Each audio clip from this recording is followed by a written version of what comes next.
وهو الجن العاشق، وهو كذلك خطير لأنه يأتي عن طريق المعصية، وخاصة النظر إلى المرآة، لأن النبي صلى الله عليه وسلم نهى عن هذا الأمر.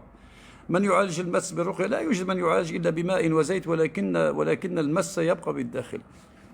والمس يبقى بالداخل. يا أخي أنا أذهب إلى الناس كثيرين، يعني جميع الولايات هنا في الوطن وخارج الوطن، والناس كلها حتى والله الذي لا إله إلا هو في مكة يشتكون من هذا الأمر، من أمر الرقية بالماء والزيت، لأنها لم تنفعهم. نوبات الهلع الشديد أنا قلت لك لا بد من رقية، لا بد من رقية، لأن الهلع الشديد يأتي من العين الحارة، لأن الشيطان العين الحارة يسكن الرأس، وأول ما يصيب الإنسان هو الهلع، هو الخوف، هو الخلع كما نقول.